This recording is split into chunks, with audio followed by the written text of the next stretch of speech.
right, everybody. This is Mark Blanton from the Real South Africa, as you guys probably already know. And we got, who we have here? Dr. Latasha Renee Blanton. I'm going to give you all my numbers today, all my words, with the Real South Africa. And? Yeah. I'm Crystal Lewis. And Brandon Lewis. And these guys came all the way from Dallas, Texas, from what I understand. That's correct. And you did bring your kids as well. That's right. That's right, the entire family. Okay. And so how you guys finding it, as we say over here in South Africa so far? How are we finding it? Give me like a little, because this is your first impression. Yeah, absolutely. Yeah, I mean, South Africa has been absolutely wonderful. Yeah. And I mean, there's no doubt about it. I didn't know, I can't say I didn't know what to expect because obviously I watch a lot of your videos. Thank you. So, based on my own research, looking at South Africa, I thought it was time for our family at least to visit a place that's on the continent. Yeah. Because ideally we would always look for places that everyone else was going. If that was within the United States or, if that was some European country. But Europe's nice. Yeah, Europe. Yeah, don't get me wrong. Europe's nice, but South Africa's better. So, You say that quickly. Oh, absolutely. We as soon as we landed, here in South Africa, of course we blended in. I was nobody, right? And that's a great feeling, is being nobody, right? You're not standing out. You're not walking into, your local Walmart that we have in the States, right? Yeah. You're not walking into your local Macy's or whatever you may have in the States. Those particular department stores and sticking out like a sore thumb. And we all know in the United States, when you go to certain places and you walk through that door, there are individuals that either give you the look or, the temperature changes. Yes. Right? Oh. So, Explain that, Crystal. Because you said yes quickly. Yeah. You said yes quickly. I'm like, explain that. Like it's I happened mean, to I me. could give you a dozen firsthand accounts where I walk in, I am the only person of color in the room, and I'm being studied. So I figure out why is she here? How is she here? Probing, asking all kinds of strange questions that no one else in the room is getting. But here, like he said, we blend immediately. We don't feel like the center of attention. Yeah. right, the center of attention, not in a good way. We have to make sure that we highlight that. Yeah. Right? Because words don't necessarily need to be spoken in the States for you to feel a certain way. It can just be a certain look. Yeah. And you Again, feel unwelcome. and you feel either unwelcome or you feel that you have to be, you have to act, right? I think a lot of what happens in the United States is that we have a lot of actors in the United States, some good right? ones, too. Code Right. switching. Yeah, it's code switching, but you're really acting, right, at the end of the day. And I think that's very important to highlight because I don't know if this has been said prior, but when you get into South Africa, you become oneself. You really don't know yourself until you come to South Africa. Or you come to any African country for that matter, right? It's not just South Africa. Yeah, but you're here now, so, yeah. We're saying that because we're here now, right? And, all of that armor you can take off, right? You start shedding all these things and you become yourself. And that's why I think it's very important for African Americans to come to an African country. But since we're here with the real South Africa, the real SA, I think it's very important that you come to South Africa. Yeah. Yeah. Okay. Cool. Fair enough. This code switching thing. I'm not gonna let it go just yet. No, you can't let it go. You can't let it go. I've done it. Ready? Yeah, She said we came ready. Like, ha I've done it before at work. I mean, anytime you step out the house, even if you're in your own yard, you gotta check yourself just before you step out in public. Yes. And a lot of South Africans don't realize that we have to do that all the time. Right. Honestly, I never really see them doing it. They just they just do what they and I was talking to a friend of mine, and the malls are always crowded, especially on the weekends. And I said, what if you went to the mall and there were like maybe 100 black people, but the other 10,000 people in the mall are white, and they feel threatened by you just walking around shopping. Yeah. It gets to be it does get to be a bit much. So you do need to take it off and come to places like this to where if you guys walked in the mall where nobody turned their heads. No. Yeah. Yeah. In the nicest places. I mean, Yeah. you can just be. And I think that your point, and I think that we just want to clarify when you say the nicest places, you're basically saying that there are places that you can afford to be in the U.S. that you know Yes. for a fact that you're not welcome. But here you can walk into places that are more beautiful, yet there's no like, I'm not supposed to be here feeling. Right. Yeah. Yes. Yeah. 100%. Yeah. Cool. I just wanted to say that for our South African friends who watch our channel, because like I said, they talk to us all the time, and they're trying to figure out what is it like being over We've there. gotten that question a lot. Yeah, already. Yeah. You only Yeah, been here for a few absolutely. days. Yeah. Yeah. And so my biggest answer is that we don't live in boxes. We don't live in a TV set. So what you guys get fed on TV Yes. is one thing, but Right. we don't live in that situation. Right. It's different. Right. It's very different. Very Right. different. Yeah. It's a killer on productivity, also, right? Because you have to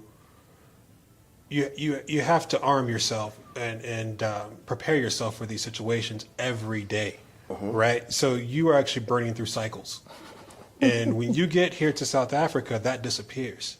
So what that does for your productivity is extraordinary. You just get straight to work. Right, you get straight to work. So, yeah, so this is why, we're finding, especially in the African American community back at home, or I should say the U.S., what you're finding is that a lot of them don't want to go back to work. They're remote working, Yeah, right? yeah. And when you ask them why they don't want to go back to work, they'll say is that I don't have to deal with racism. Wow. Right. I don't have to deal with temperature changes. I don't have to argue over these things. Yeah. So I would much rather work from home. So that alone lets you know that there's a lot of stress if you Would rather accept be it or not. secluded Right. at home than be around other people in a Exactly. hostile environment. Some of it's subconscious, but some of it it's hard to ignore. Right. Yeah. You can choose to acknowledge it or you can choose not to. But the thing is that it exists. Okay. And there's no getting around that. But, if you are an entrepreneur, or even if you work for a corporation, what you will find is if you're working remotely from South Africa, I guarantee your productivity will go up, Yeah. right? Because you don't have that additional stress. You wake up every day, not as what America labels you as a black person, Yeah. right? African. You wake up every day here in South Africa as a person, Yeah. right? And I don't know where else you can get that because you can't get it in the United States. No. I must agree with you. Number two, we do have, with the real South Africa, there are people that's doing the remote working right now, and they're happy. They're super happy. Yeah.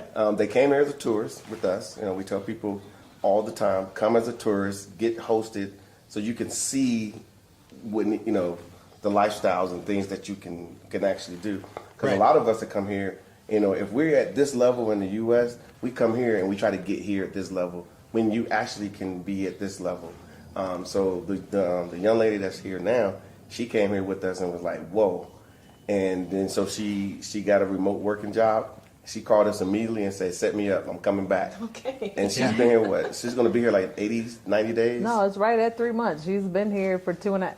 Actually, her 3 months ends in like a week, so she's done her full 3 months. And she made it very, very clear that she's going to go back for a little bit, but she will be back, if not later this year, the beginning of next year, to do it again. She's like, I'm just going to max out 90 days every time I can. Because the thing is, when you leave, even for a week, you get a new 90-day recess. So she's like, if that's all I got to do, Yeah. Right. I can really. See you in a bit. Yeah. Really? Yeah, and it's worth it. It's worth it. Definitely. So let me ask you this. So now, obviously, you guys are here, and obviously, you told your family that you guys were you were coming. I'm going to Africa. Yes. What's that like? What's that What like? happened? What happened? What can I start on? Oh yeah, yeah. She's like, please let me, absolutely. let me. Okay, so I would have to say I feel like no one actually came out and said don't go, but there was this energy that was like, are you sure you want to go there? Have you heard about the crime? Just a lot of apprehension and nerves, like, oh my gosh, my baby girl is going into the belly of the beast. But as the days inched closer and they saw that they weren't going to stop me, it was more just like, okay, well, this is happening, so let's support her. And now that we're here and they hear how much fun we're having and that we are literally being treated like celebrities every door we walk through, the temperature has changed from apprehension to excitement for us. But also, I mean, still just, I don't want to say, I mean, confused. Like, you can almost, you feel like they're confused. Like, I don't quite get it, but okay, you seem to be all right. Yeah. They don't have a reference point, so you have to forgive them. So when they see, it doesn't translate anywhere. Like, it falls because they hear you, they believe you, but it's like, can I accept it like as true for me if I had to experience it? Like, it's a weird thing. Yeah, they're still definitely on that journey to acceptance. And Not quite there yet. And it's going to take a long time for it to happen, but I think with people coming to visit on a regular basis, starting to see it for themselves, because we all know that, like right now, you guys are out and about. I mean, it's not like you're in a resort. Right. It's not like you're stuck in a little small space. You can travel the city. You've been doing your thing, and you're going to do more. The day they landed, they was like, "Oh, we've been here." I'm like, "Y'all just landed." Yeah. We caught a taxi. You did not get a taxi. You did not get a taxi. No such thing. And you had ballpark franks for dinner. Can't help Good old beef hot dog. That's right. Where's the American food at? Ketchup and relish. I was like, this boy. So let me ask you this. So now here we are. You guys got children. You guys are still kind of young yourselves. And obviously you want to raise your kids. And all of us want to give our kids the best opportunities that we can possibly do. Some people decide to work 3 jobs. And some people, they do the most to try to put their kids in some little program. Yes. Hopefully they can get some levels of an advantage or some education. But you guys went to a school here in South Africa as well. Yeah. So I think I went to Crawford, right? Yes. Boots all the Crawfords. Yeah, all the Crawfords. Yeah. Yeah, it was a long Explain day. to you why you're in the I back. guess Okay, I good. heard, but Okay, then good. It went from, oh goodness, that was a lot of school tours to, oh.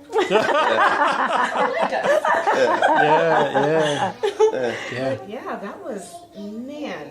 I'm going to touch on it a little bit, and then I know you probably have more to say about it. Oh, absolutely. I love it. I love this. Sorry, guys. I love this. I love every minute of this. Okay, well, I mean, we came here to serve it to you. Okay. But so I came with a blank slate. I had no idea what to expect, and I was just blown away by what they offered. We walked through the door, and it was the most beautiful campus I've ever seen. I mean, better than the college I went to. Yeah. So that's already a big deal. But then we saw quite a few different nationalities. That was very exciting. Yeah. And then as we're doing the tour, they're saying things like robotics, 3D printing. They Drones. get tons of outdoor. Yeah, we've got drones. Right. We walked into one classroom and they had like giant tarantulas. I mean, just like for the kids to study and learn about, and just what they offered, the sports programs, all the things, it just made me realize, like, I'm not going to have to put my kid in an expensive school and then pay for him to play soccer, and then pay for him to learn the drums, and then also pay for him to, learn another language. Like, it's all in the same place, and the tuition was crazy low. Speak about the tuition. That's where you come in. Yeah, so, one of the first things that I did was I examined the brochures they sent over to me. Now, I kind of had an inkling of, like, how much the tuition would cost, here, but it was actually good to see it, have it in hand. And the tuition was something around the lines of 8,000 USD. Right? For the year. For the year. And probably around about 3,700 for our youngest. For the year. Right? For the year. And the access to all the activities, the different assessments that they had was actually a little bit mind-blowing, to be completely honest. Because in the States, you're probably going to pay, you know, tuition anywhere from 20, 30,000 Yeah. up. If you want to go to a very nice private school, it's going to be 40, 65. Yeah. Right? That's college money. Yeah, exactly. So it's going to be very expensive. But, you know, one of the things that I noticed right off the bat is how much they emphasize on physical activity. They actually tie in their lessons with physical activity, right? And in the U.S., you can see that's actually being phased out. Physical activity is being phased out, which is quite strange because we grew up and that wasn't the case, right? But we could see there that that was really part of their curriculum, right? And, you know, we let the kids, you know, roam free. Kids didn't miss us. Yeah. Right. So, you know, typically kids they're a little bit apprehensive when you take them into new places. Yeah, especially. Our kids were just like, bye. Right. Yeah. And, you know, they asked us if we wanted to leave our kids with some of the assistants. And the kids were over there shaking the assistants' hands and hugging on them and stuff like that. They were already comfortable. And so, Right. so they felt safe. Absolutely. Yes. They felt And safe. They didn't Yeah. feel unwelcome. You know, because we mentioned in the States, kids are supposed to be still and quiet and out of the way. But they felt like it's okay to, Right. you know, roam around. Right. Yeah. So it was actually pretty amazing to see that campus because I was just blown away. And then, you know, you get to the teachers, right? You have this ordeal that's going on in the United States right now. There's a lot of teachers who are quitting, Yes. right? And they're quitting because, you know, partially it's because of the pandemic of being stressed out. It's also the fight over the masks, sanitizing hands, having to deal with the parents. It's also the pay. I mean, it is extremely complex, but They're regardless. stressed before the pandemic. Yes, right. And, you know, funding, not getting proper funding, these are all issues that teachers are battling. And, you know, the funding part they've been battling for years. Yeah. And that's really unacceptable. But regardless, at the end of the day, who pays for that are the kids, right? If you don't have a substantial amount of teachers who are actually into the curriculum, who they actually love the lessons that they're teaching, then the kids pay for that. Yeah. Right. And what we notice here is when we went to Crawford, these teachers were in it. Yes. Like they loved what they were teaching. Yeah. Right. And that's something that I haven't seen since I was a kid. Right. It's something as a parent in the U.S. that you expect. You drop your kid off, that the teachers are going to be that way. But we come to find out that not all teachers in the U.S. This is not to bad talk all teachers in the U.S. Of course. Right. But this is just the current climate in the U.S. And what we see here in South Africa is that you have teachers who are highly engaged. Yeah. Right. We literally had to pull our oldest out of the class because the teacher was talking to him about tarantulas. Right. And she was showing You're him. like, he's not going to school here yet. Yeah. Probably could Yeah. have left him for the rest Right. of the day. She's like, I want picked to teach back him up. now. He's like, Yes. no, it's okay. He Right. has to come with his mom and dad right now. She was Yeah. on. She was ready. But he Yeah. was loving it though. Yeah. He was. And she was fantastic. She was. She was absolutely She loved fantastic. him immediately. Yeah. Yeah. She did not want to let him go. And he was engaged. And school is not even a season right now. Yeah, you're like, this is summer. You put the turn off. He's like, Right. No. Yeah. No, that's Yeah. beautiful. So now That's you beautiful. guys are having all these experiences here in South Africa, which you don't supposed to be having, according to Yes. some other. I'm leave that there. Right. At the poll. Yeah. Of the polls that we take. But all this is happening while you guys are on vacation here in South Africa. Right. Today Right. marks day 7, and we have already been eating first. Man, it's only been 7 days? it's No, been I'm just kidding. it's been 7 days. Since we left the U.S. Okay. So 4 days here. I was going to say, Right. yeah. Yeah. That's true. I'm That's like, true. no, I'm like, you haven't been here that long. Yeah, that's accurate, right? Since we left the U.S.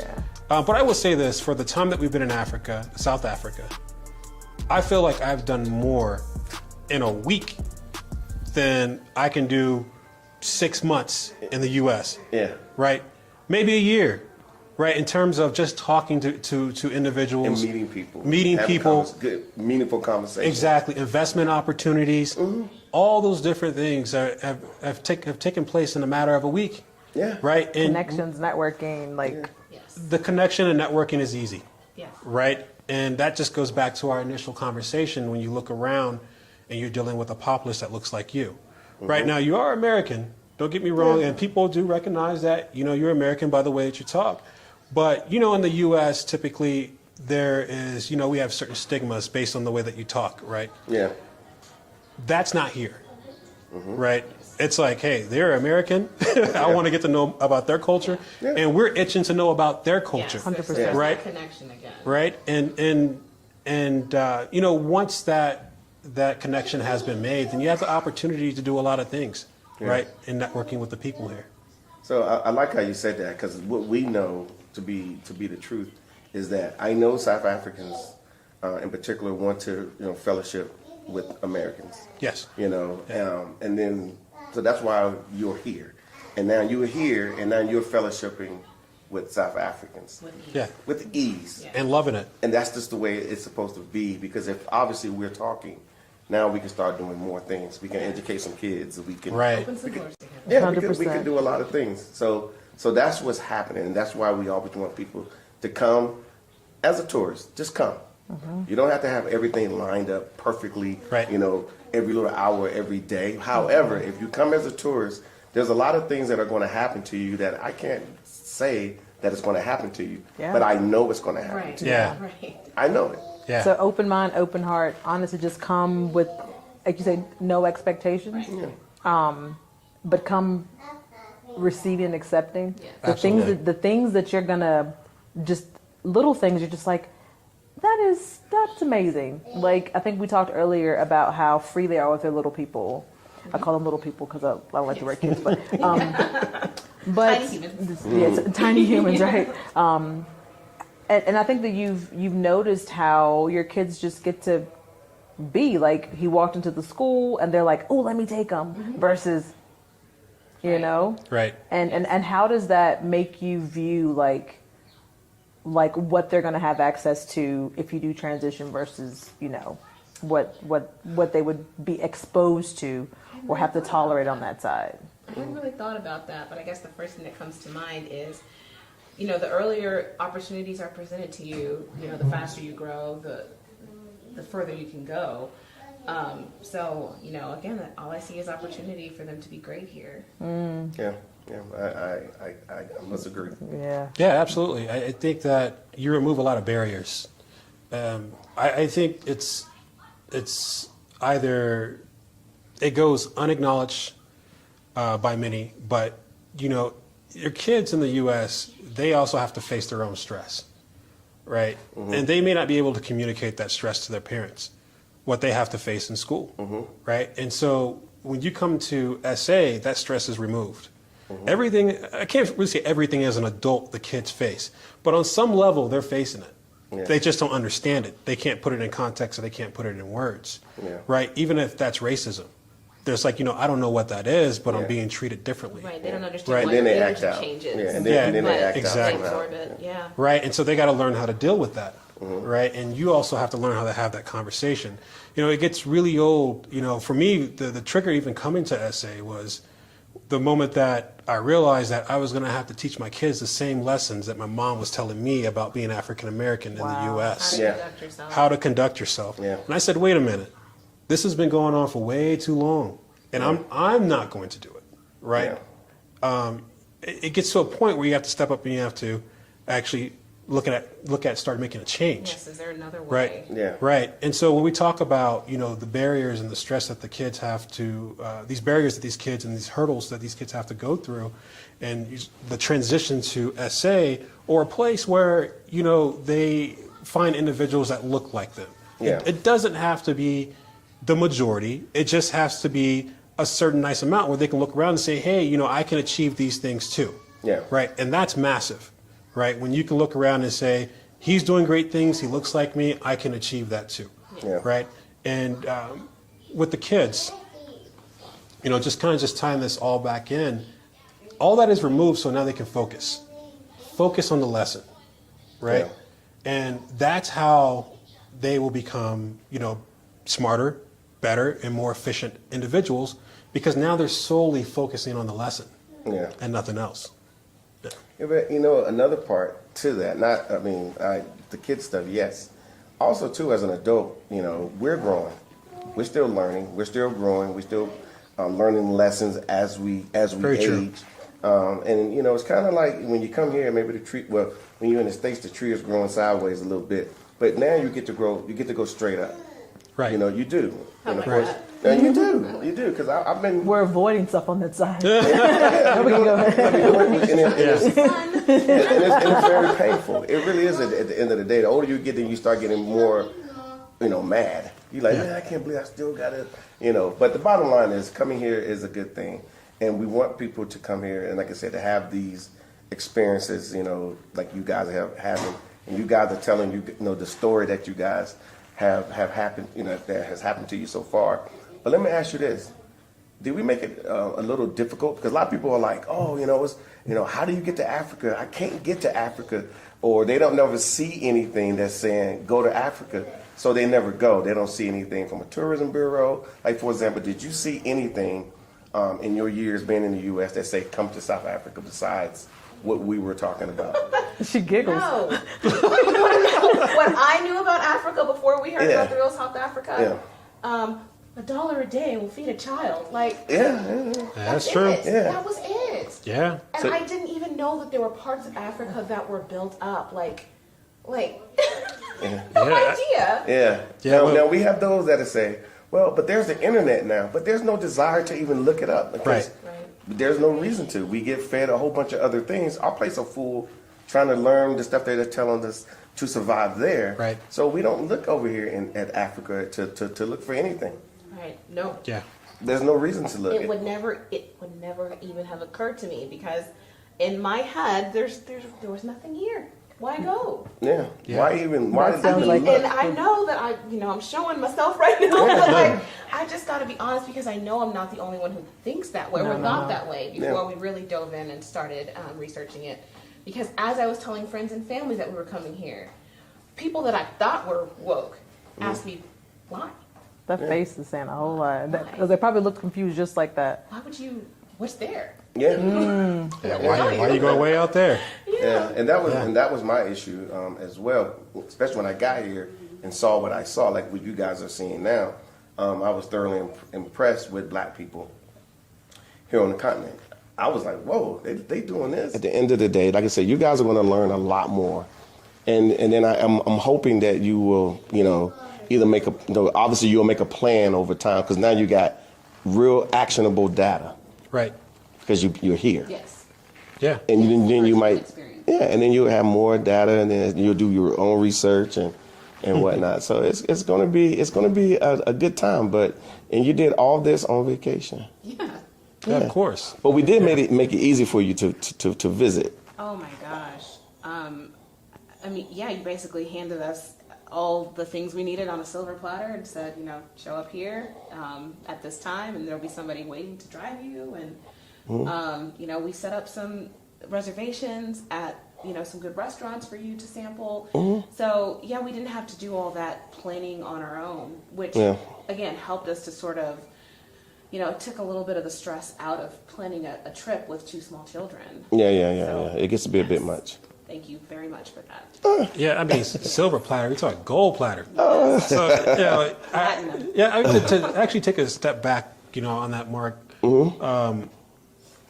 I think what the real South Africa has done has been phenomenal, and it's been instrumental, for the most part, for African Americans even visiting South Africa. Because to your point, there wasn't really anything out on the internet about South Africa. So South Africans may have been asking, when are the African Americans coming over? Why aren't you here?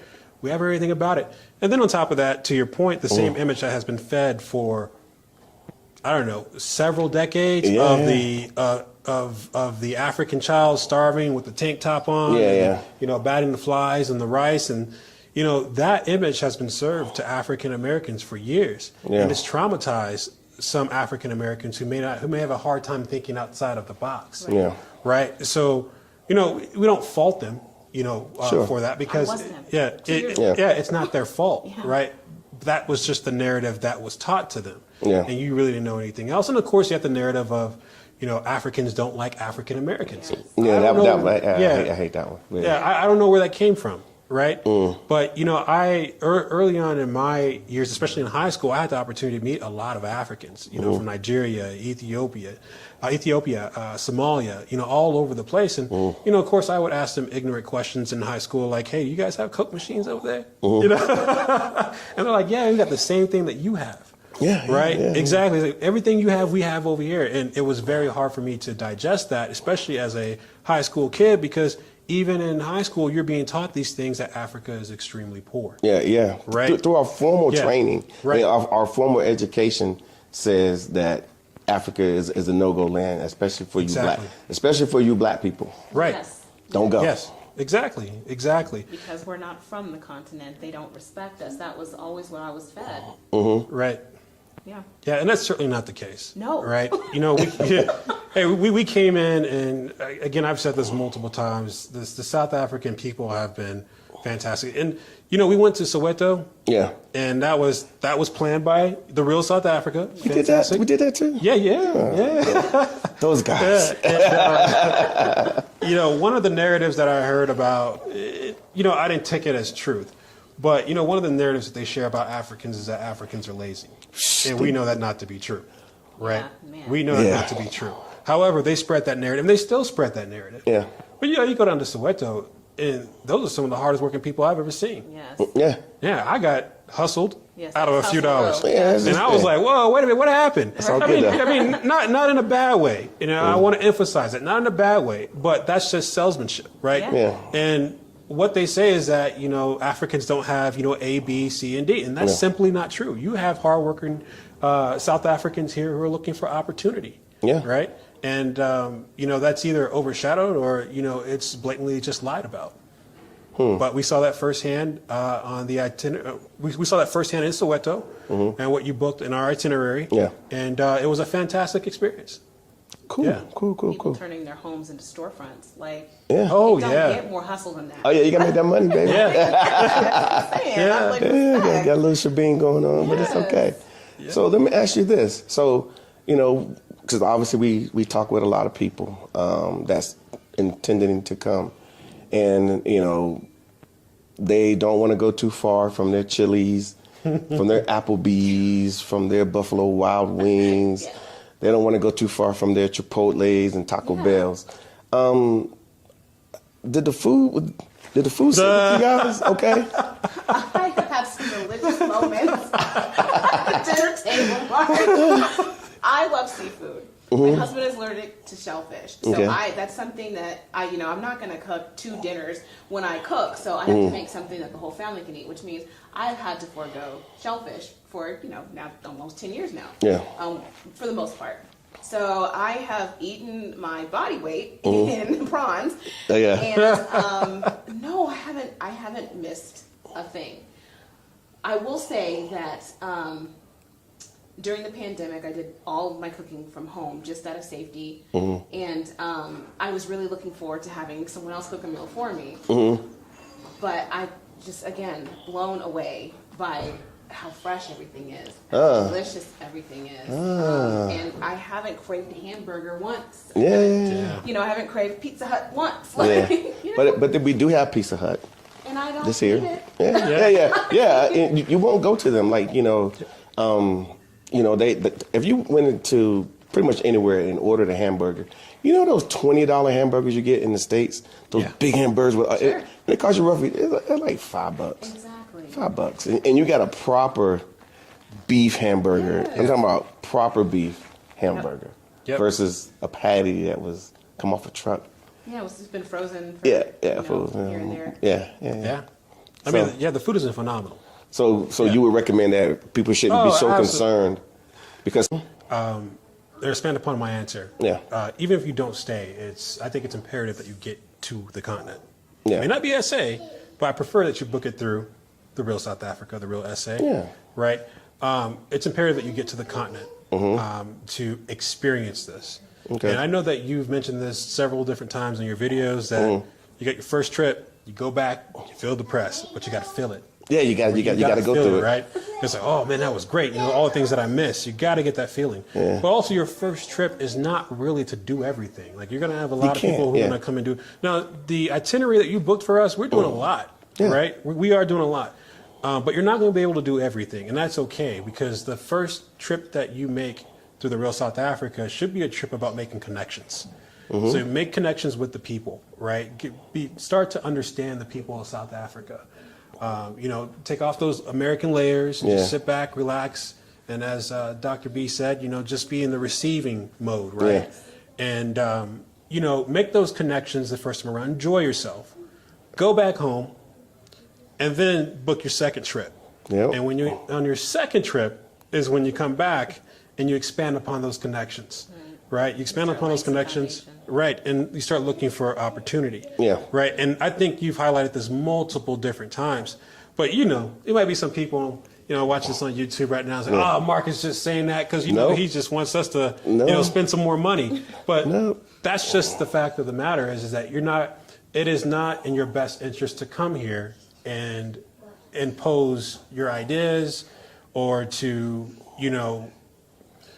go through the motions of trying to find investments, because you're, in a sense, you're pressuring people. And South Africans ain't gonna like that, period. I don't even like it. Yeah, they're not gonna like it anymore. That's right. Yeah. So, with that being said, come over, enjoy yourself, enjoy the dinner, enjoy the South Africans, and then plan your second trip to come over. And plan multiple trips if you need to, right? But multiple trips are needed because you're not going to be able to get it done, no matter how long you stay. I mean, we're here for 3.5 weeks, right? That's still not enough time.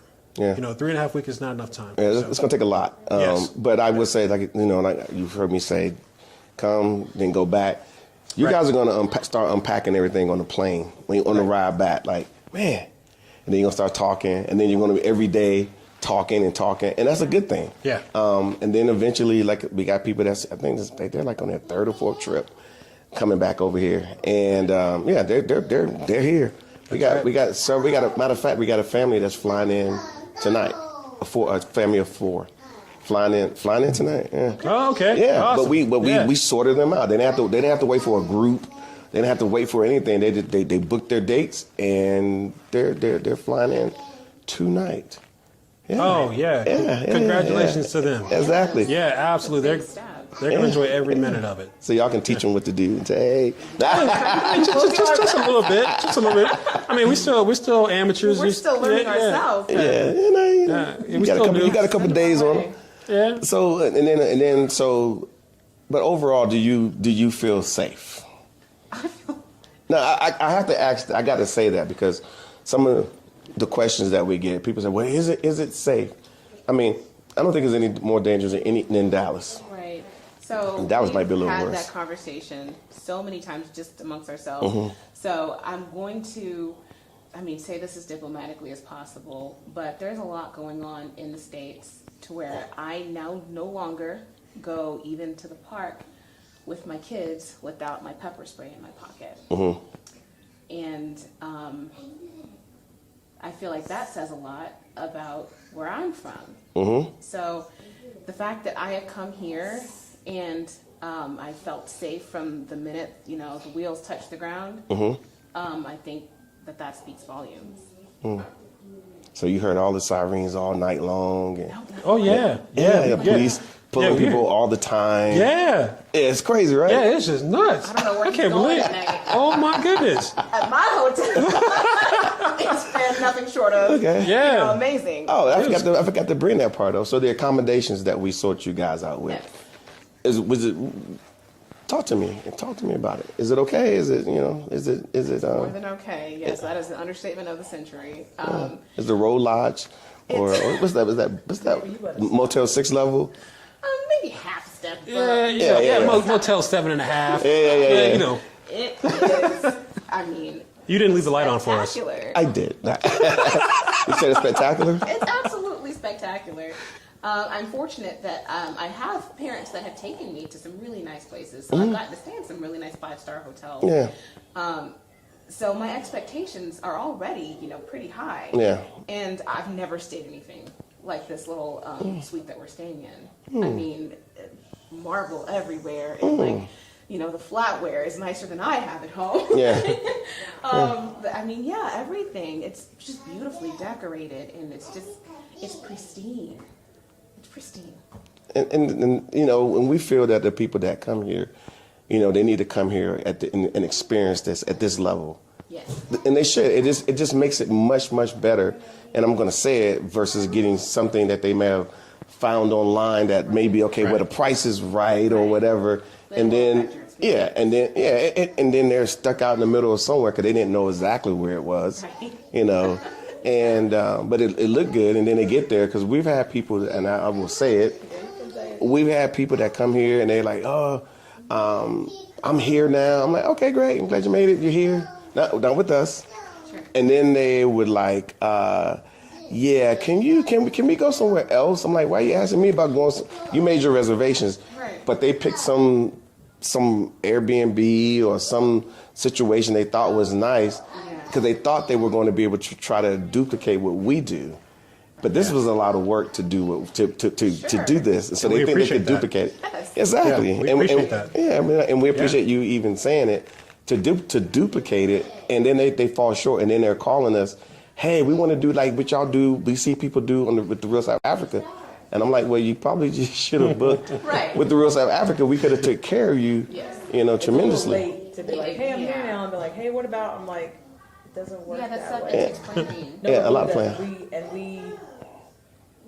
I'm like a little bit OCD with how things are done. So like if there's even like a glitch, I'm like, So like, and I'm able to make a phone call and get things done, and you know, because we built those relationships. So because the relationship that we've built matters, I extend that to you so that you can be worry free when you're here. Sure. So it's a little bit difficult on the back end if you want to take advantage of my relationships after the fact. It's a little bit hard. It doesn't quite work. It doesn't work that way. But again, we do want people to come, and like you said, we want them to come through the Real South Africa and whatnot. But we need people to we need our people to have some good experiences. We've been having a lot of bad experiences lately, as far as, you know, in America as African Americans and whatnot. So my last thing is, so what's your first impression? Yeah, so before I answer that question, I want to, if I can, I want to jump back to the safety part. Okay, great. Of just being here. So it's ironic, but I don't even know if it's ironic. I feel safer here than in the United States, right? And so there's a lot of talk about the safety in African nations, and especially SA, of what you've heard about, you know, Johannesburg. Every city has their crime. Yeah. Every country has their crime. And, you know, through my own personal research and what I found about, you know, South Africa is that they report most of their crimes. And you have other nations that don't report all of their crimes. Tell them what Herbie said about the tourists.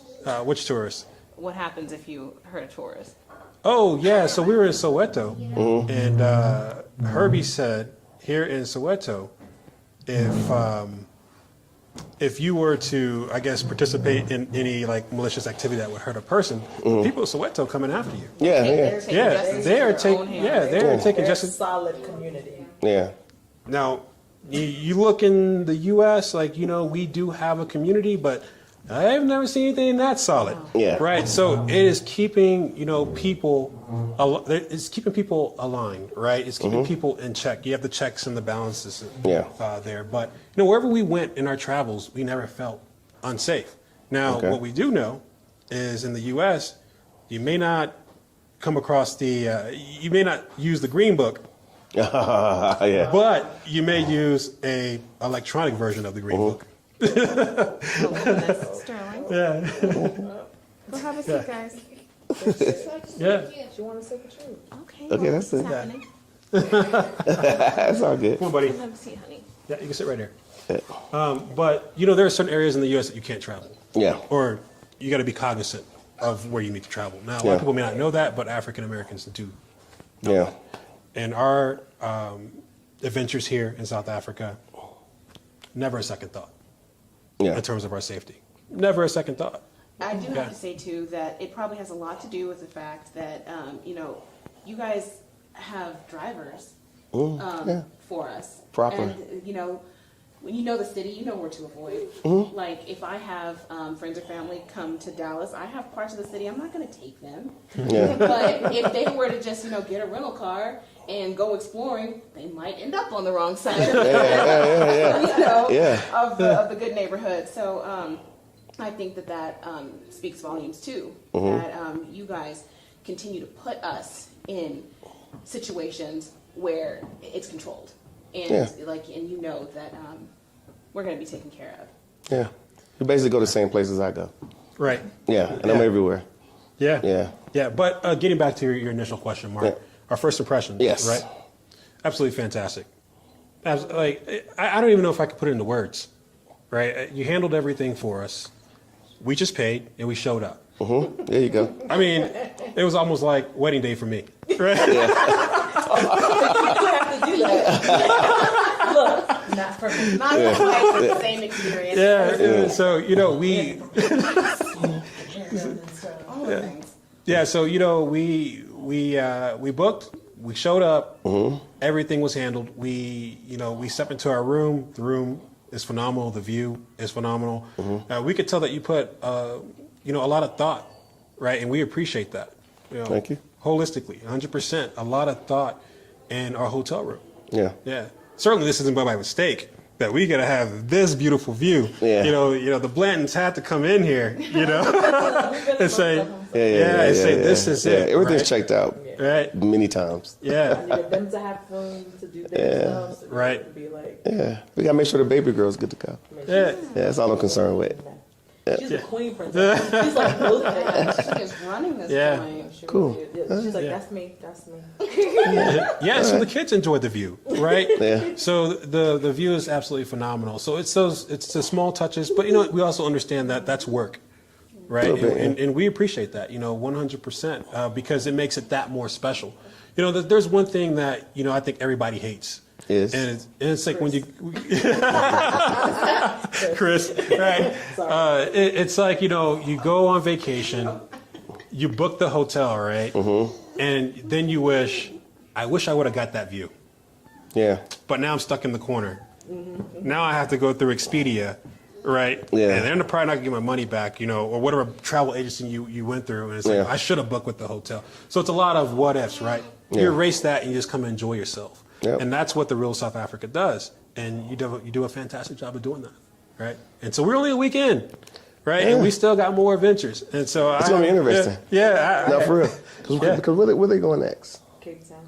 Yeah, Cape Town's gonna be pretty. Oh, Cape Town. It's gonna be extreme because you guys never been there. It's gonna be But amazing. listen, they so slick. He knew he was gonna want to come back to Joburg, right? So he waited, and he was like, "Hey, so yeah, we want to come back to Joburg. So we're gonna go Joburg, Cape Town, Durban, Joburg." That's right. Because that's right. Yeah. That's right. You know what? Yeah. You know what? I had a guy the other day. He was saying that he was saying that he was telling me, American guy. He was like, "Man, I don't understand." I'm like, "What do you mean?" He says, "Like my friends kept telling me, like you can go to Cape Town, but don't go to Joburg." But but he just happened to say, "You know what? I'm coming to Joburg." And he said, "I don't know what they were talking about." Thank you. He was like, Thank you. he said, "This place is off the chain." Yes. Yes, it is. Yes, Joburg's vibe is awesome. And then you get the mix of everybody, right? Diversity. Yeah, yeah. Every corner. You get the mix of everybody, and Joburg is the vibe in Joburg is fantastic. One of the things I didn't even touch on is the mannerisms here.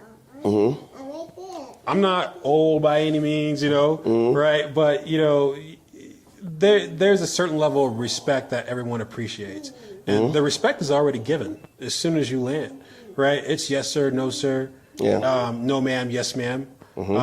Not saying that I look for those things, but I see those things, right? And the respect is given, the respect is reciprocated. That doesn't happen in the States very much, right? In the southern states, you may still have the southern hospitality aspect of it, but here it's broad, right? No matter where you go, it's that level of respect. Right off of the plane, you get that level of respect. Yeah. And I think that highlights, most importantly, the people. Yeah. And how they think. People in South Africa. Yeah, and it's funny you say that because that's how we treat each other. We treat each other better. I mean, honestly, I've heard a South African say we watch they watch TV and they get American TV and they learn things, a lot of bad things from us. Sure. The things that we do bad, that's odd. Like why would you do that? But they treat each other very well. Across the board. They might not realize it because they only talking to each other. We don't treat each other that well in the U.S. We don't, as far as black people are concerned. Not like this. No. Not like this. Not even close. Yeah. And to add to that, you immediately feel the support. Yeah. This is something that we fight for in the United States. Yeah. Right? You fight for it in the sense that you need to align yourself with certain people, for example, right? Very strategic. You're very strategic, right? Yeah. You got to build that support with certain individuals. The support's already here and you feel it, Yep. right? And the more that you're here, the stronger that support is. The more that you meet the people, right? The more you learn about the people and their traditions and their culture. You learn more about yourself. Heck, it's funny. I've seen a few of my cousins over here. You probably did. Yeah, I was like, Oh, there go another. no, there's another one. I was like, so you're gonna come over here. You're gonna see people who look like your family members, right? But is again, just tying it back into the level of respect that South Africans have for themselves, but they also have the same level of respect for African Americans. Yeah. And that is somewhat kind of strange, right? Because you're coming into a new land, right? And Is then, it new? It's not really new. We were here before. We just was gone for a little bit. Is it renewed? Yeah.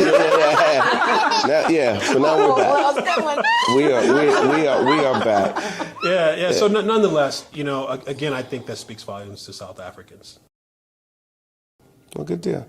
All right, guys. Well, we appreciate you guys sharing your story 100%. My pleasure. and whatnot. Maybe we'll have another conversation at another point about what happened to you guys in Cape Town. Okay. Because as a lot of us that are here, we know it's a whole different vibe and whatnot. It's not Joburg, so you did do the right thing by saying come back to Joburg real quick. That's right. Yeah. We come back to Joburg, right? Because we want to leave on the Joburg note. Now, I'm not taking anything away from the people of Cape Town. I'm pretty sure you're going to be absolutely fantastic. Oh, it's going to be good. It's gonna be good. I'm not taking it because we're going to go to Durban too, right? Yeah. And I've heard so much about Durban. I can't wait, to spend, an entire week there on the beach. But at the same time, we really enjoy Joburg, right? So we want to make sure that we ended the note. On a high note. Yeah, a high note in Joburg. Joburg, I have to say, that was the turning point for me. Because before we started looking at South Africa, we looked at Ghana. Where else did we look? Well, we were looking at, of course, Ghana, because Ghana had the year of return. Yeah. And that was natural, right? We even looked at, and none of these have been checked off the list. We're going to visit all these countries. We looked in Nigeria, Ghana, also Rwanda, and in Kenya. So we looked at those 4 places to visit. And then, of course, we saw the real South Africa, and we said, hey, that's perfect. That's a perfect test bed. Like me, I wasn't gonna have to adjust. I was like, you can just pop me right in there, and I will thrive. Well, I will tell you that there are people who visited those countries, or have moved there at some point because of the year of the return, right? And they went to these other countries, and they have been. Then the two on the list that you didn't mention was, I think, Tanzania and maybe Zambia. And maybe Zambia, maybe Gambia, I don't know. So many. Mozambique too. Yeah. But at some point, not all of them obviously, but a lot of them have called us and said, and they're in these countries, and they're like, hey, can we come to South? They asked me, can they come? I said, yeah, you can come to South Africa because I saw your video and we don't have that here where we are, and we don't have that, and I want to live like that. That's I'm tired of fetching water. And whatever's happening, we've heard it all. Yeah. And they're like, I didn't know South Africa because they totally ignored it. Right. They totally ignored South Africa as an option. Simply because of the things that they heard. So. Yeah. Well, the experiences are going to be different in each country. Sure. 100%. Yeah. Right. And so you just gotta find a Yeah. fit for you. Yeah, but they come down here and they're just like, whoa, I did not know. Yeah, you just have to. The thing is that South Africa is easy to transition. Very easy. Right, and that could be your perfect test bed to come into the continent. Yeah. Right, and then you can venture off to other areas. But most people, they just end up, and they come right back here. Right, Right. So, you just got to prepare yourself, when you're going to, other countries, in the sense that it's going to be a different African vibe, right, in every country, because, we are extremely diverse people. I mean, the continent's huge, right? So you can't expect to have South Africa type placement everywhere across the continent, right? They all have their strengths, or they all have their advantages and disadvantages, so to speak. But that shouldn't turn you off to going to places like Ghana or Nigeria or Tanzania. Sure. It's just find what works for you. Right. Yeah. It's just a matter of your Find mindset. your fit. Right. Yeah. Get your mindset. Change your mindset, or apply your mindset for that particular region. Do your research. Yeah. If you don't have the real South Africa, booking it for you, right? Because y'all do that for us. And it's priceless. So if you're doing your own research, be prepared. Right. Yeah. So you don't walk into those nations complaining, because you're bringing the American mindset to African nations, and it does not apply. Not even apply a little bit.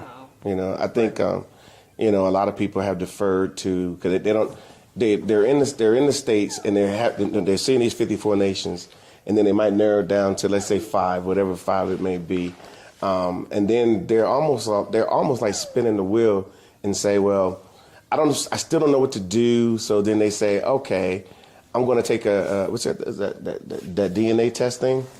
Yeah. And then they just say, whatever that says, then I will go there. Which you can, there's nothing wrong with it. I think people should, if that's what you want to do, then do that. But I think people should just, broaden your horizons when because it's a big decision. But going on a tour is doesn't take a DNA test. It doesn't take any of those types of things just to come on a tour. Sure. What?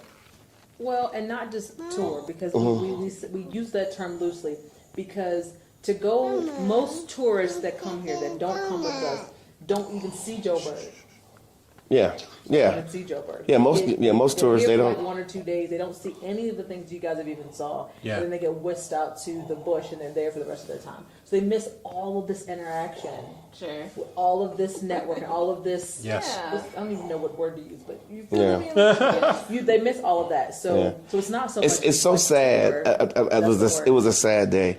I saw this brother. He was with another tour group. They do other tour group people, whatever they do, and I knew that they was going to they were checking into the hotel because they just got there, and they all had their little T-shirts on saying what tour group they were. And there was one brother standing there with a bunch of white people standing over there with them, and I knew the next day they was going to the bush. And then what's going to happen? They're going to go to the bush for 7, 8, 9, 10 days, and they'll see a lot of animals. They'll do a little bit here and there, and then they're going to come back and stay overnight in Joburg, and then get on the plane the next day and leave, and they will miss all of this, Right. on purpose.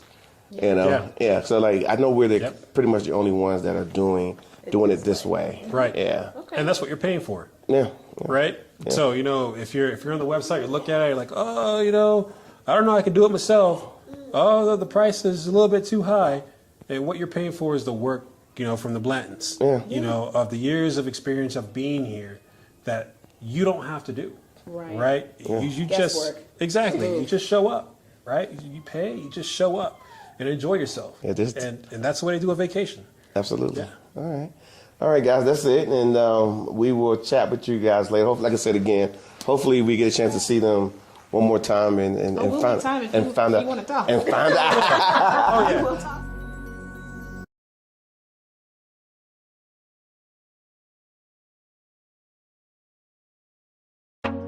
Okay, you guys wondering what all this fuss is always about? This is Johannesburg, South Africa. This is the city that a lot of our travelers have discovered. They have found for the first time through the real South Africa, and we've been able to show them exactly what happens here and get them orientated. This is a city that we all ultimately fall in love with simply because of the freedoms and things that we get to enjoy here in South Africa. So again, take a look, just see what you see and so forth. But we have coming up again in just about another 30 seconds, we're going to have Charlene and Darlene coming in telling their story. She also brought her kids with her as well, but she's going to be telling her story. But this is what the draw is really about. So booking a trip with us, the real South Africa, we're the #1 option when you're looking at traveling to South Africa properly. We take care of everything for you, so you don't have anything to worry about. So you can actually be on vacation, see everything you need to see, take it all in, so when you get home, you can unpack not just your baggage, but what you saw, what you did, and then of course from there you can, like a lot of people do, end up coming back for the second and third time. No different than what Darlene and Charlene has done, coming back to South Africa for the second and third time. So without further ado, you saw the city. Now let's go ahead and get into this interview. See you on the inside. Okay, all right, guys. This is Mark Blanton from the Real South Africa, Travel and Tourism. And then, of course, we have Mrs. Blanton. From the Real South Africa as well. And we got some repeat offenders here in South Africa. They're not supposed to be here. I think they escaped from Florida. Escaped. We're going to send you back, but you're going to be happy when you get back. Okay. Some of you guys might remember them from another episode that we Price did. family. Oh, Yeah. there we go. Yeah. So tell them, Price family, what's going on? Talk to them. Tell them who you got over here. I'm Charlene Price, and this is my sister, Darlene. This is Chase. He's 9 now. He was 8 when He was turning 8, He was yeah. 8, came for his birthday. Yeah, Yeah, that he was wanted to be crazy. here for his birthday. All So right, he's all right. now 9. And Okay. Chelsea, she is now 12. All right. Okay. Going on 20. So you came here on your own. I mean, you wanted to come back because most people, when they come to Africa, they're like, oh, I don't want to go there. Right. But you went back to the U.S., and then that's where you're supposed to be safe and all these things that's going on. But you came back to South Africa. What made you come back? Tell me. Peace of mind. I needed to get away from all of what's going on there. So peace of mind is definitely here for me. For me. Okay. I need something different, something better.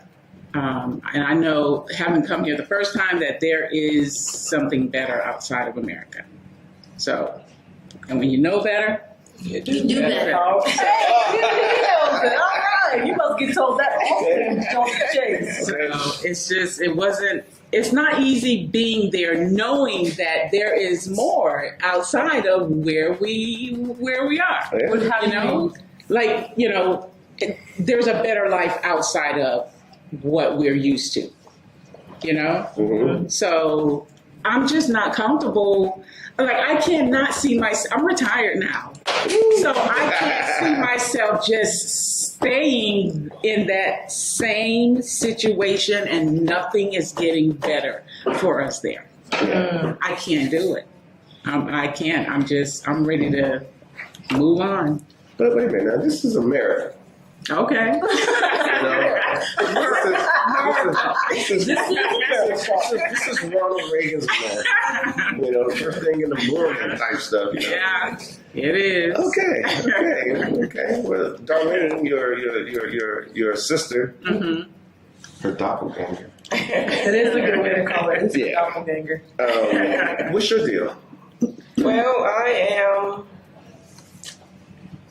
not retired, but not working. So I kind of got hit when COVID, started taking out a lot of people, losing jobs and all of that. So I kind of got tangled up in that web. So I've just been hanging out with Charlene. Okay. So we're And both retired. It's been I like working out it. just fine. So it's been good. Personal cook. Oh my word! I don't have to cook. Do you like to cook then?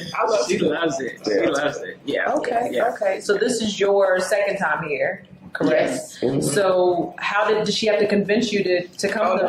Oh, no. No, all that craziness that's going on. She said no. Wait, I didn't even get the question out. No. Okay, well, let's talk about this craziness just for a moment, because obviously we have a lot of South Africans that they look at the U.S. and they just have this shining city on the hill scenario when they meet us, they're like, well, I can't, because America is all these things, and it may be. Yeah, to some people. Yeah, and we're not going to say who they are. Yeah. We just know they're not. Yes, exactly. Okay, and That's whatnot. very So what do you mean by there's so much going on? There's a lot of violence, for sure, Yeah. that's going on. It's a lot of that. And then now this I don't even know if you can say it's happening again or if it's always been there and I never really saw it, but it just seems like this racial tension is just even, you know, even more now. Yeah. And that's just it's stressful. It's uncomfortable. It's just, it's a lot. So do you feel like you feel it more now, or are you just more aware now? It could be a bit of both, you know. I mean, I will say I was in a deep sleep, you know, for a while, you know, not seeing it around me, but I hate to say, you know, now that I'm woke, you know, but it's you see it. And you probably feel it a whole lot more too. Like, because I think that I understand what you're saying, because once you come here and you don't feel it, and then you go back, you really feel it. It's like, oh, that's the thing. That's what it is. Yeah, because it's like the tension. You know, it's like you just feel that on you, and then to come here and you're like you can just be. You know, you can just be. And that's the way it always should be. Yes. Okay. Yes. You know, and I was watching one of your videos and it was the guy, big guy. Uh-oh. And he looked like, you know, he wanted to cry, like, because he had to go back. Actually, he did cry? Oh, my God. Yeah, he's like, I got to go back to America and I don't want to be in this, you know, like I felt what he was going through. I felt my brother, you know, what he was going through, like, I gotta go. You know, I can't keep going through that. I can't keep allowing myself to go through and then make an excuse when I don't have to now. Yeah, when I don't have to now. So, you know, and then I don't want them to grow up in that. It's not fair. No, it's not. It's not. He deserves better. She deserves better.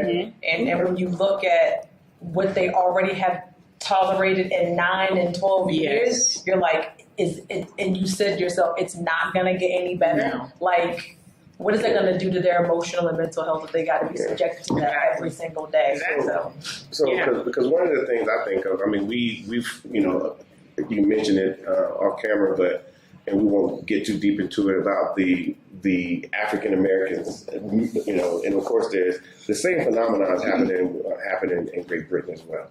Same thing. We talk to the people, and we talk to the blacks there, and they're like, this is crazy. Yes. So they're reaching out to us too, and you know, not so much the Caribbean. They just want to come because they want to party over here somewhere, and they want to get on it, you know. And I get it, but I'm sure they're going through theirs. A lot of people are making that migration coming to Africa. Yeah. Not just South Africa, but we welcome you here. Right. But what's going on? What's the dynamic? Yeah, I mean, I watch a lot of videos, you know, those that are coming to South Africa, Ghana, Rwanda, wherever, you know, and they're all, and I like to read the comments because I want to know what are my people thinking, you know, what you know, what's going on, like, and they're all saying the same thing. I gotta go. I don't want to be here anymore. You know, I got to get out of this. As soon as I get, you know, money, I'm gone. You know, so I mean, it's all the same. But what do you think is causing that urgency, besides the climate? I think that racial tension, you know, has a lot to do with it. You know, and then you turn on the news. And everything is negative. You know, like I have this news app on my phone, and I don't know why I put it on there. Every day, all day, is something negative. Yeah. It's something negative. It's a lot. It's a lot. You know, that frog that's in that boiling pot? Yeah. Like, I gotta get out of that, you know? It's that. I'm glad you're here. I'm glad you brought your family for sure. and your sister. And the biggest reason why is because, you know, the South Africans have an opportunity to show you what it is to be in Africa, you know, amongst Africans. And as time go on, you're gonna go deeper dives into this African existence that we had never really experienced before being in America. We don't experience it. We don't know what to do with all this melanin and what it looks like and what it does. We don't know what to do with it. But as we spend time here, I know as we spend time here, we're finding out every day what it means to be an African, and it's almost shameful that we kind of ran from it generationally for all these years, and we know why. So I can't blame any of us. Brainwashed. That's a good word. And even what you just said, Darlene, like a lot of our South African friends would say, oh, but there's the internet. Guys can just look on the internet. Like, why are y'all still not knowing about Africa? Mm-hmm. I mean, brainwashing goes beyond the internet. In my mind, it's something that if the internet was put in front of you and you're looking at international travel, the brainwashing says, don't look at Africa. For us. Am I speaking? So that's where we are and whatnot. So, okay. Question: what do you like to cook? What do you like? Food. Look at the smile. like fried chicken. What do you fried chicken, oxtails, collard greens, cabbage. All the soul food. Keep in mind, y'all. I'm like, Keep in mind, they're from Florida. Sarasota, if I said it, I'll have to ask now. But and it's a very nice place. Mm-hmm. I mean, Sarasota is very nice. Where I am it's really nice. It's Lakewood Ranch area. So it's really growing.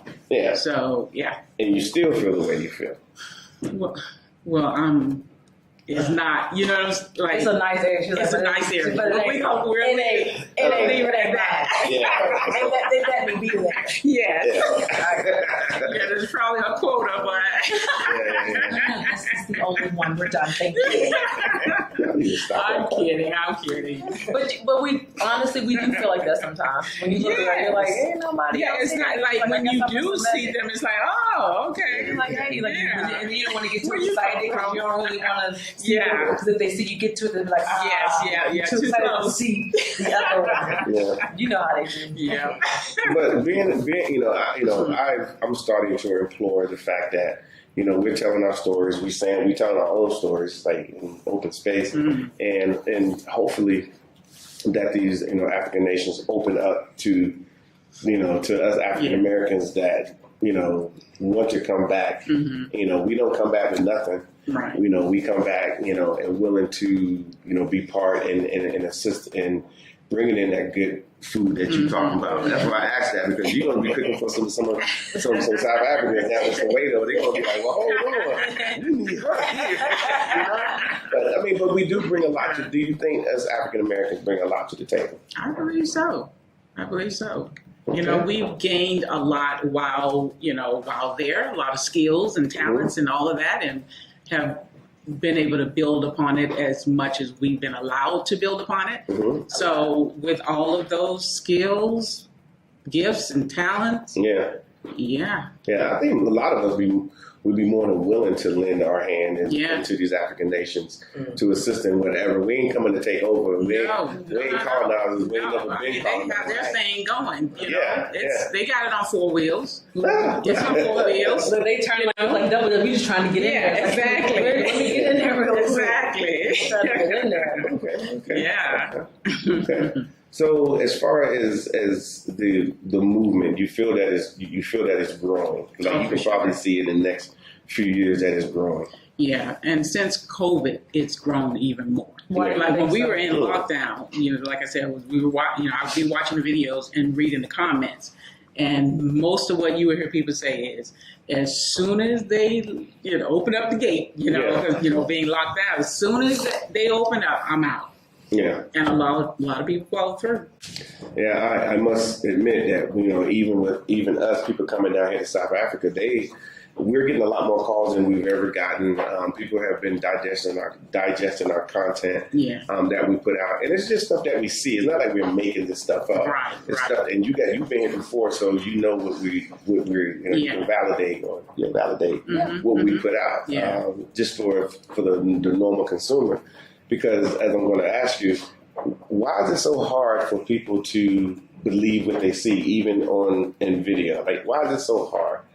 I know Darlene knows, but she gonna Well, hold I her mean, ass. it's like she said, you know, brainwash, you know. Okay. What you see on TV, Yeah. they show like poverty. And we've You know, been like- seeing those commercials since childhood. Right. Yeah. Growing up, seeing that. And children, Yeah. pot belly Yeah. kids starving to Yeah. death, Yeah. you know. Yeah. And so we should just be thankful to be where we are, you know, on public assistance in the States. Yeah. And government cheese. Yeah. That's like my mom. My mom's 82, 81. I think she's 81.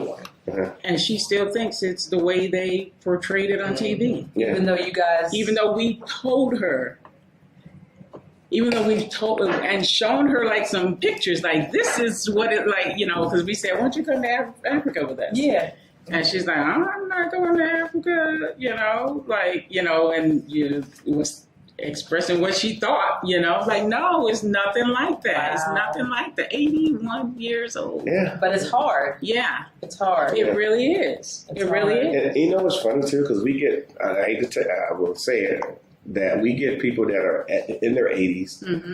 that somehow, you know, it's a little challenging, you know, for them to scroll and find and Yeah. click buttons and stuff. It's not what they do, they paper, Mhm. you know. And they send us emails and they say, I want to come to South Africa. I want to come with you guys. I want to come to Africa for the first time. And what do they normally say? They want to know if they're going to be safe and is there anything over here for them? Yeah. Like, are they going to be okay as an 80-year-old person here in South Yeah. Africa? Yeah. And then the other part they say is a lot of their family members don't want them to come, Mm-hmm. even though they're going to be perfectly okay. They don't want them to come. It's like nobody wants to break the cycle. Yeah. It's of the saying, unknown. Yeah, saying I'm from Columbus, Ohio, and Yeah. damn it, we're going to be from Columbus, Yeah, Ohio. exactly. I was forever. born here. My grandma, yeah. That's where I'm from. Exactly. Not. No. And I like Columbus, Ohio, but it is what it is. Yeah. Okay. Yeah. Okay. Yeah. So, Darlene, what was your first experience like when you got here? What did you feel when you got here? What did you think?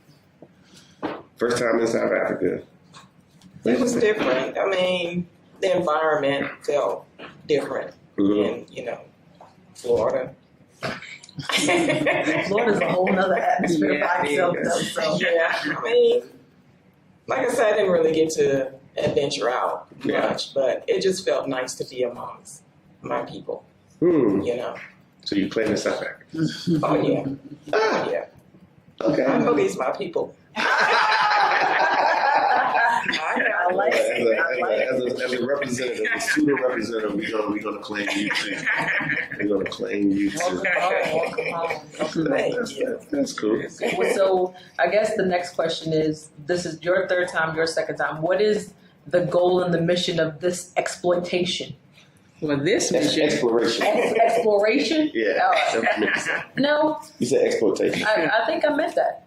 I Okay. think I meant that. Go ahead. Answer the exploration. Well, this trip. Exploration, yeah. Well, I'll let him have that one. This trip is to hopefully find a house, a home, Okay? Mhm. to make it a permanent, you know, situation. Mhm. So that's where I'm heading. Okay. It's, Okay. it's getting serious. It's yeah. And you obviously have a plan in place, like you have a timeline for yourself, Mhm. like what the Yeah. goal is, and obviously you're on board with it. Like you're like whenever you Yeah. say it's go, Yeah, we go. let's go. I mean, y'all must be sisters. Yeah. I don't know why. Y'all must be. Yeah. Yeah. You guys may not have noticed, but they're actually identical twins. And they tried to play a little trick on me earlier. He's falling. But I can't be tricked. They've been trying to trick me for years, and I've been doing my thing. But so if they sound alike and laugh alike and giggle alike and laugh at the same Eddie Murphy jokes. See, they're identical. Cool. Yeah. So I would say so. Two things. Do you guys feel safe here? Oh yeah. Oh, yeah, definitely. Yeah. Like we're out and about the past 2 nights. I mean, we're over here, you know, but we feel very, very comfortable. Feel Very safe? comfortable. Yeah. No, that's a concern. People like, hey, is it safe over there? Yeah. I mean, we got areas like anywhere else, like even in Sarasota. I'm sure there's some places you don't go. Yeah. I ain't going over there. Right. You know? Right. But we have the same thing here, but for the most part, it's safe. And you've been here a few times, you just, I mean, you feel danger. Yeah. You ain't got no spidey sense, but nonetheless. We do have spidey sense. Yeah. but you can feel it, and you feel pretty much safe here. Yeah. Oh, yeah. Okay. Yeah. And then you guys would probably recommend to our people that they probably need to come visit Africa. Yeah. Yeah, I mean, we've definitely been spreading the word, and people say they're coming because when they know that I'm moving, right? They know it's happening. Yeah, I'm serious. They realize, okay, you are, you're not just talking. You are doing this, and everybody that I told, they say I'm coming. I'm coming to visit. Okay. At least I'll have someone to visit, who's there. Yeah, so that's a good start. But we know how we are. So I'm not gonna go somewhere unless I feel comfortable at least knowing someone else is there as well. I mean, I think that's probably one of the things that benefits us is that we are here. So you're not, when you come over here, you may not be family, but you at least know that we're here, we live here. Can make sure that you navigate it properly. Right. And then after the first visit, everybody navigates on their own because they're comfortable. Yeah. I mean, because if I had not seen you guys' video, I would not be here. Like, it was not even on my my radar. Okay. So I wouldn't even. Like I said before, Rwanda was where I was heading. Yes. And then you guys, your videos were coming through for South Africa, and I'm like, well, what is this? Well, let me check this out. So, and I came the first time, I was like, well, this, Well, damn. Yeah. I'll be there. I like that. Yes. So, and then the second trip, I needed to know, can we do this without holding Mark and Latasha's hands? Like, I want to know, can we do this? Yeah. Because if I'm talking about, doing a permanent stay here, I need to be able to. Yeah. And that's the exact same thing we did. That's exactly what we did. Yeah. So it's the only difference between us and you is that we had nobody to hold our hand. Yeah. We just we thought about it tremendously on our side, and then we went to Cape Town just to see if we can this be the place, and then we determined when we was crying leaving because we left. And it was summer here. It was December or something. Yeah. And it was freezing in D.C. Like snow on the ground, the here, ice everywhere. Like when I went to my car, I had to pop off all this ice, and all I could think of was I was in Cape Town. It was it was 80 something degrees and beautiful day. Yeah. And I'm getting mad. We're on a bus on the transport, taking us to the airport. And I'm like, why am I going to the airport? I'm literally in South Africans understand Camps Bay, Clifton. That's where we stayed, and I'm on First Beach. Yeah. And I'm on First Beach, and I'm not leaving. And then I ended up having to go back, and I literally got off the plane in D.C. I was like, who's I dealing And with? this is crazy. And I was mad. Yeah. I was mad. I was still mad because I wanted to be, because we had made all these friends, started knowing people taking us around. South Africans being South Africans, made sure that we were good. Yeah. And it worked. So I understand. Yeah. It's definitely something. So I'm glad that you're here, and then I'm glad that you were able to come back. And I'll use the word probably was explore on your own the second time, and just kind of see what every day. Yes. Do I do something? Do I do nothing? Yes. And and am I comfortable doing nothing? Yes. And we did do that and too. The truth is, and the truth is, it's nice to do nothing. Yes. Yes. It's a real thing. Because doing nothing on that side still makes you anxious. Yeah. Because you feel like you should be doing. But here it's really okay to do nothing. Yeah. It's really okay. Yeah. Yeah. It's an art. Yeah. It's an art. And you perfected here. You perfected here. So I'm glad that you are here. I'm glad you brought your sister. Glad you brought your family. It means a lot to us that you are taking the plunge and that you see the possibilities for your family here, because you really could have been like, it was nice. Yeah. No. And I actually started thinking about what their future could look like. Yes. And put them in a different position. So let me ask you this: the whole time, all these years, you've been growing up, what was that? 95. I'm 95, no, that's the other side. 10. 95. Yeah, that's on the other side of the street. Yeah. She's on 10. No, you're not even. What highway I'm were you? 75. Oh, 75. Okay. Yeah, on the bus up and down, going to I-75, going I up to forgot Tampa. 10 runs. I think you were like an hour from, about an hour from Tampa. Yeah, well, about 45 Yeah. to an hour. Yeah. And around. Yeah. Anyway, it's probably flying in. Anyway, where have you heard content, like, in general about South Africa? And if so, what was it? What did you hear? I'm not.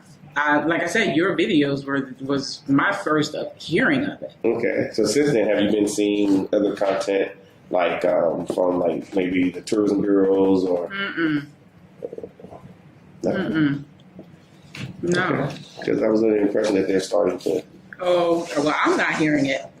I mean, you guys are the only ones that I'm hearing, that's pushing South Africa. Yeah. I'm not hearing it, other than those that have visited and who are, talking about their experiences, but I'm not hearing them advertise South Africa. That's interesting. I mean, not in a positive way. Let's put it that way. What did you? If you heard anything about South Africa? Well, the drama with, that drama that came out about where that Omicron, Oh, that was crazy. Yeah. And it's so funny because you can see the games. You can see it. It's so clear. Yeah. Okay, let's move on. It just gets my blood boiling. Yeah. I mean, it's the games that are being played, and they don't realize that we're a different generation of people now. Yeah. They got to pick a different line. You got exactly like you got. That's the best you can do now. That's like it's like you think you're dealing with children. Right. The games that they're playing. Yeah. We can clearly see what you're doing. We can clearly see it. Yeah. But a lot of people believe this. The ones that are still in that vein. Still sleep. In that vein. They're like, Yeah. are y'all okay over there? I'm like, man, we still on lockdown. Yeah. Wait, we can't go nowhere. Yeah, it's crazy. Oh my God. Yeah. But It's crazy. Because we used to get a lot of questions about South Africa. It wasn't like they were asking for the benefit. They just want to, like people talked about like apartheid. Like it's been over for years. They talked about all kinds of stuff, like old stuff, but they didn't have any new material about South Africa. Yeah. So we're like, well, hold on. We're here. We know what we're doing. We're pretty smart, I think. Hope so. Yeah. I don't know. Maybe we go. But and we just saying, okay, well, let's just take the camera and let's go where we go every day, where the South Africans have taken us and what we see, and then we put it out there. And then, I mean, so you would think that the governments would say, okay, well, maybe we need to put more material out there so we can get these people who want to come to Africa and live, because they want us here. Yeah. They do want us here. I know that for a fact. And there's all different, like you said, there's all different types of us, from people who can invest, who can bring some good cooking, to whatever. Right. It's crazy. Yeah. So we got to get together. We got to get this thing going. Really. Right. It's grassroots. Yeah, it is. All day long. Yeah. It is. And then they're gonna be doing a baby girl over here when she get a full teenager. It's gonna be over. Yeah. So they like it here for the most part. They like it here. We're trying to get Dad on board. Dad likes it here, but his job. He's got that he's he's hanging on to. So we'll see. We'll see how that goes. When does school start for them? School started this month. I took them out of public school. Oh, I took them out. Yeah, so I'm homeschooling them. Wow. Yeah, Is that serious? Yeah, really, because I could see the agenda that they were trying to push.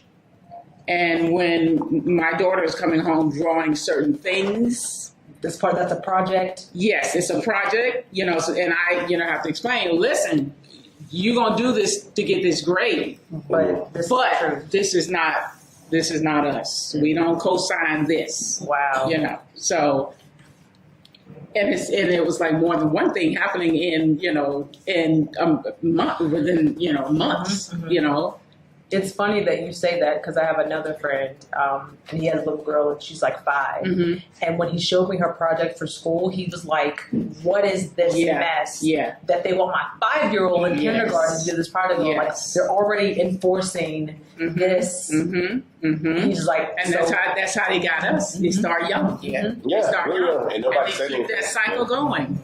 They keep it going. The conditioning Yes. from child. Yes. So he had a little come to Jesus meeting with the school's teacher and was like, "She will not be participating in this. Yeah. Like you're not gonna indoctrinate her this at 5. Yes. Mm. Exactly. She's gonna know who she is properly. This is not it." Yeah. Yeah. Yeah. Yeah. So let me ask you this. So now that, obviously you have got your eyes trained on being in South Africa, what do you think your lifestyle would be? What lifestyle are you thinking that you're going to be having while you're here? You know what I mean? A lifestyle.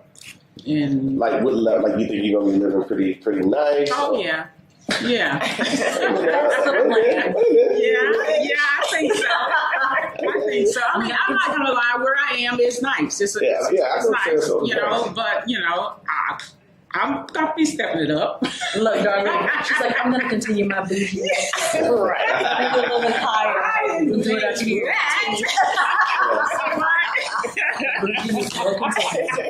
Ain't no wrong with that. You work for it. You work for it. I think You put your time. Yeah, in. exactly. I don't. Exactly. I mean, I don't have no issues with that. That's, you put your time in. Yeah. We obviously we like every the 20-year-olds that need to come here as a remote worker. Have some experiences.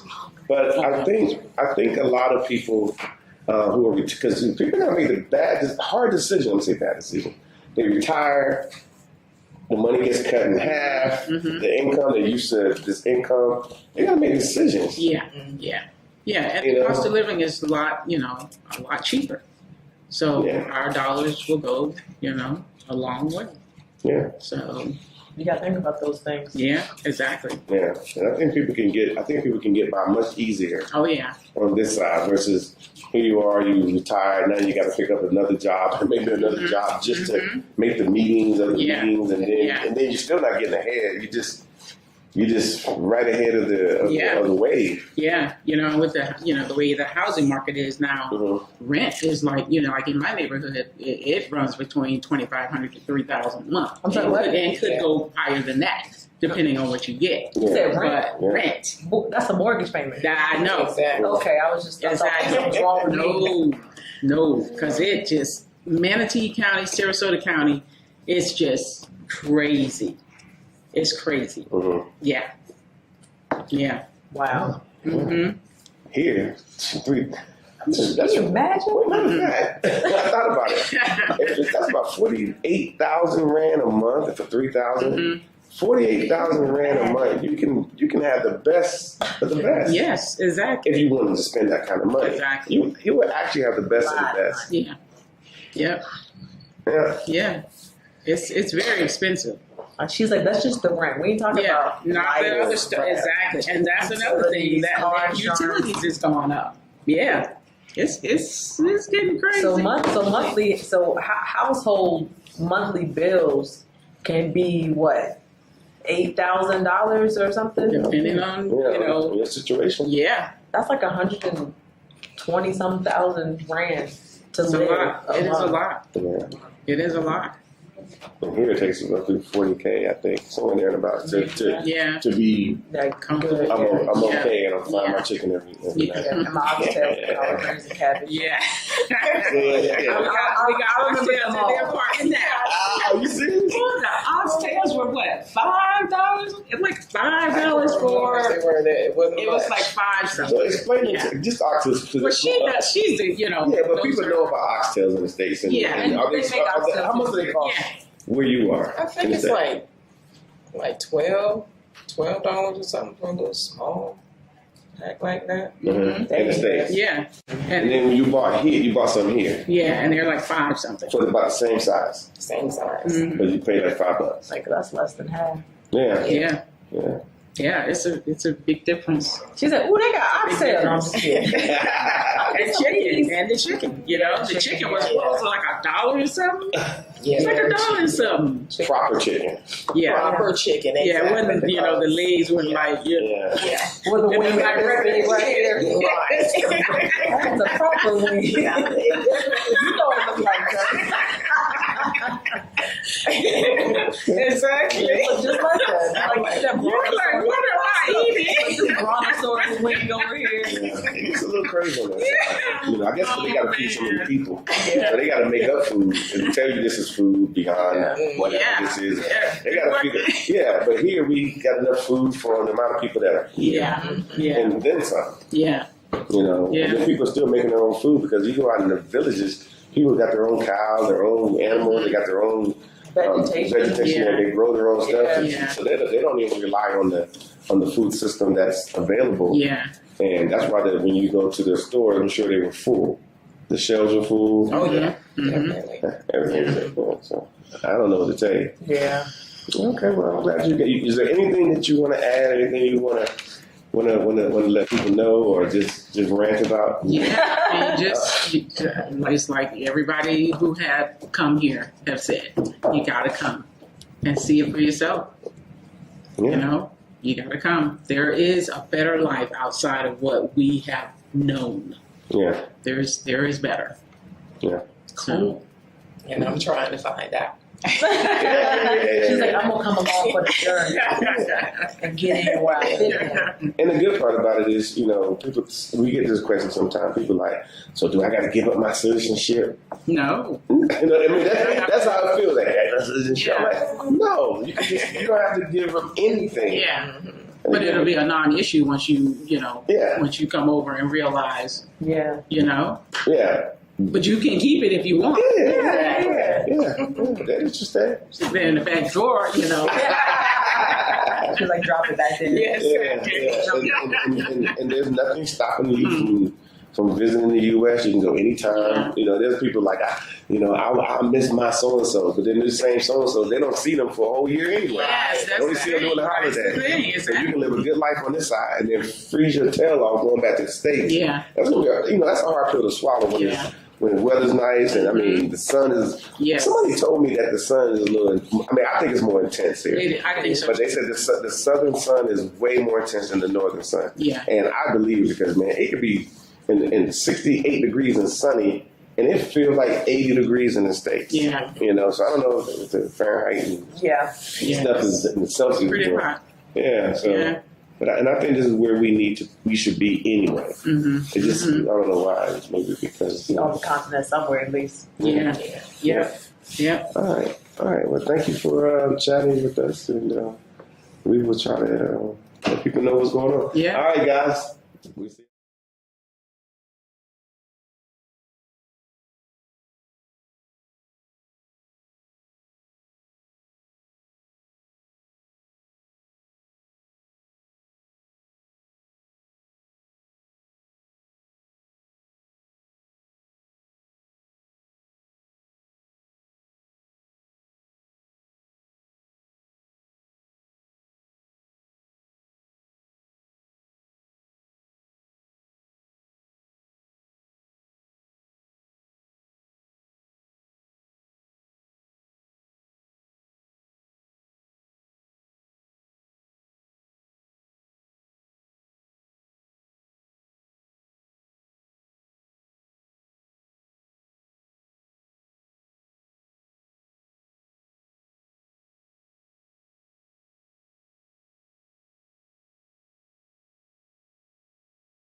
It's time to visit South Africa for the very first time.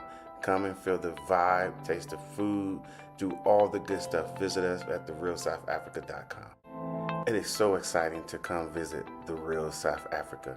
Choose your trip today on our website, therealsouthafrica.com. See you here. It is time for a vacation, and where else would you want to go? Look at South Africa as one of the premier destinations in the world. We have Cape Town, we have Johannesburg, and of course we have Durban, and of course some of the best attractions in the world. We offer 5-star experiences here in South Africa, and of course the cultural side of South Africa as well. Contact us now here at The Real South Africa. Do yourself a favor, come to South Africa, come to the Kruger, and enjoy what is meant for you to enjoy. Look at this environment. Can't you see yourself enjoying yourself right here with The Real South Africa Travel and Tourism? Well, we can make it possible, and we can do this for you today. Go to our website, therealsouthafrica.com, and book, and you'll be part of something like this, something very special, something you can tell your friends and families that you did. And yes, this is Africa. This is the Africa that they do not want you to see, but we're going to show it to you, and we're going to make it available. And yes, we've been there ourselves, and we feel that this is the best experience that you can actually have here in the Republic of South Africa. So come here on safari with us, and of course visit our website, therealsouthafrica.com. Hi, I'm Trevor Noah, and I'm South African. And because I'm South African, people from all over the world insist on asking me questions about South Africa. So, I decided to make an ad to answer some of those fascinating questions. Like, how cold and snowy is your Christmas? Well, Tracy, unfortunately, we can't afford snow. Nah, I'm just playing. We're in the Southern Hemisphere, which means when it's freezing in Connecticut, it's fantastic in Cape Town. Klaus sent me this one. Can you play golf in South Africa? Well, Klaus, we actually have some of the finest golf courses in the world, but judging by your 37 handicap, can you play golf? How many stars are your 5-star hotels? Brian wants to know, can I meet the lions? Well, I don't know if you want to meet them, but you can see them on safari. And get this, it's not just lions, Brian. We've got everything. There's elephants, there's rhinos, there's giraffes, there's buffaloes, there's leopards. Come on, man, expand your horizons. Ostriches. Is South Africa fun? Is it fun? Are you even watching this commercial, Michelle? Paragliding, bungee jumping, surfing, river rafting, shark cage diving, hot air balloons, hiking, cycling, wine tasting, whatever this guy's doing. Does that not look like fun to you, Michelle? Does that not look like fun? So, now that I've shown you South Africa, my only question is, when are you coming to experience it for yourself?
South Africa is just one click away, and when you check out, we have a financial option to help you make your payments. It's called Affirm. We have partnered with them, and at checkout, make sure you select Affirm as your payment option.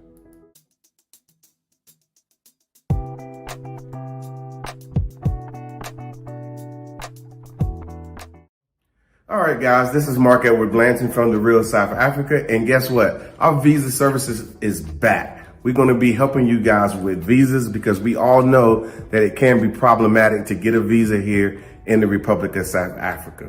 So what we have done, we partnered with a big company that will assist us, and we've checked them out. We've We recommend that their services are very, very proper. Of course, we go with proper here in the Republic of South Africa, and they can assist you. So if you have questions about, do I qualify for a visa, then that's when we have our consult. You get a consult with these guys. They will literally go through everything with you. And my expectations is for you to ask all the questions that you need to ask so you will know exactly which way to proceed. So they work in every arena of immigrations. So it would definitely help us who are looking to migrate to the Republic of South Africa. And all I can say is first, come on a trip, of course.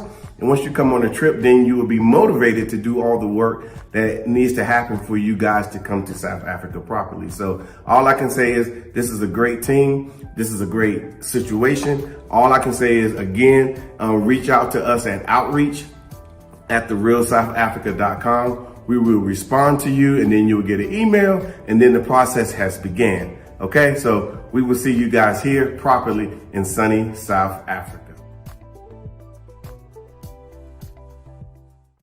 Thank you so much for spending time with us today. If you like what you saw, please subscribe and don't forget to hit the notifications button so you don't miss out on all things The Real